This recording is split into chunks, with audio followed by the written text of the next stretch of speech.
এই স্বাধীনতাটা আমাদেরকে রক্ষা করতেই হবে।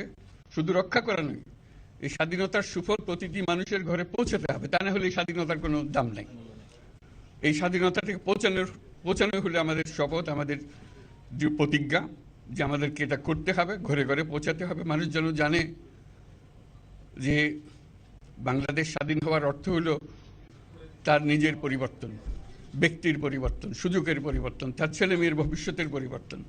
এটা যেন প্রত্যেকে বুঝে নেয়। এবং আজকের তরুণ সমাজকে বোঝানো যে এই দেশ এটা তোমাদের হাতে, তোমরা এটাকে তোমাদের মনের মতো করে গড়ে তুলবে। তোমরা যেগুলো স্বাধীন করতে পেরেছো, তোমরা এটাকে তোমাদের মনের মতো করে গড়তেও পারবে।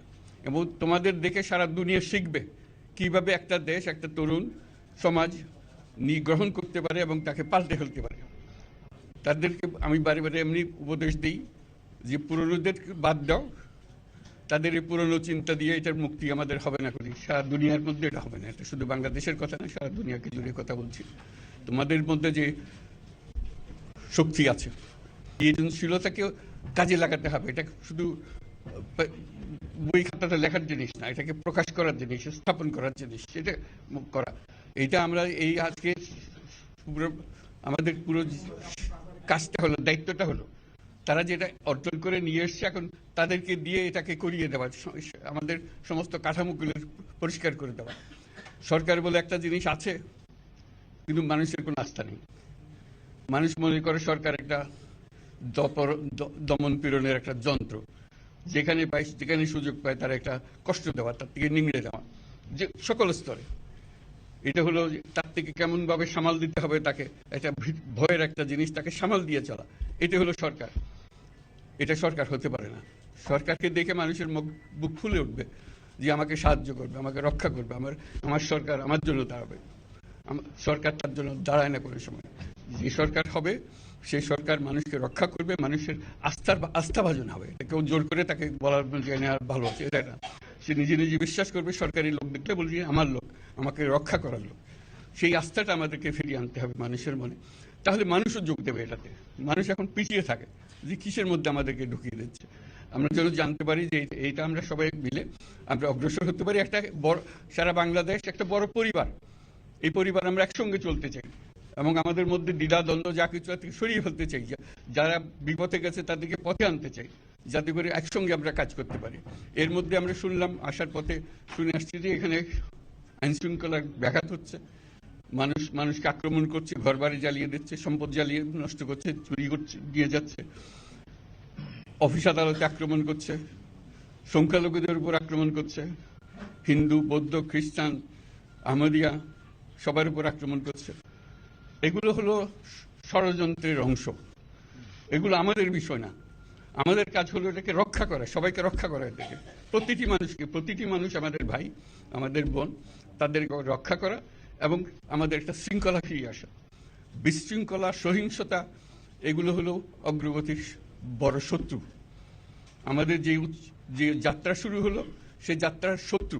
কাজে এই শত্রুকে যাতে রোধ করা যায়, তাদেরকে বুঝিয়ে শুনিয়ে হোক, তাদেরকে আইন শৃঙ্খলার হাতে দিয়ে হোক, এটা বোঝাতে হবে। তাকে মেরে পেটে এটা ঠিক না।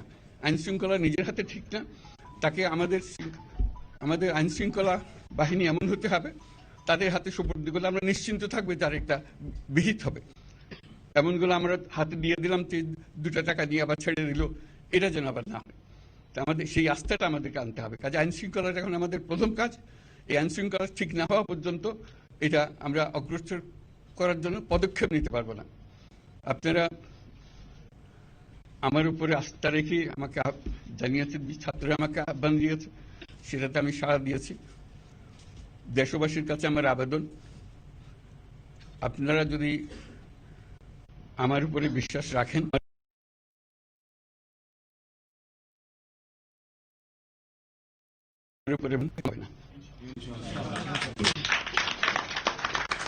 এটা আমাদের প্রথম দায়িত্ব।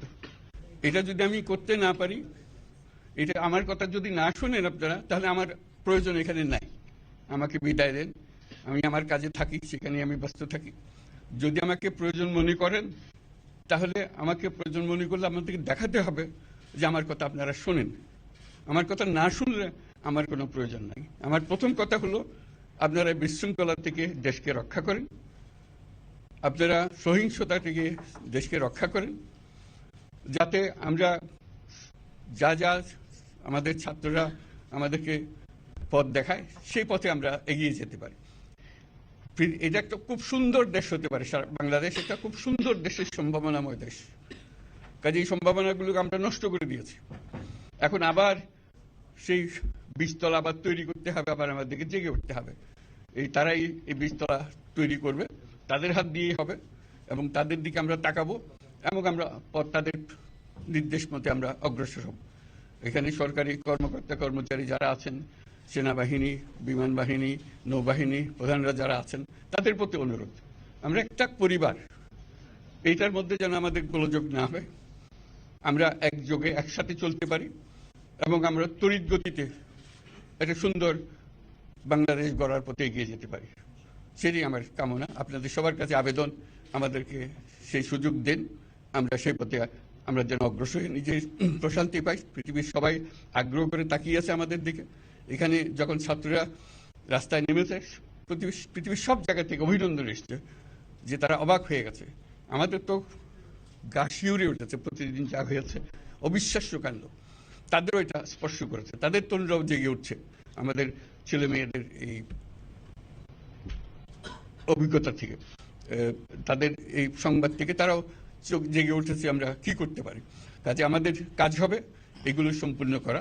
আমরা আজকের থেকে শুরু করলাম, যেটা আশা করি আমরা দ্রুত গতিতে এগিয়ে যেতে পারবো। সবাইকে ধন্যবাদ।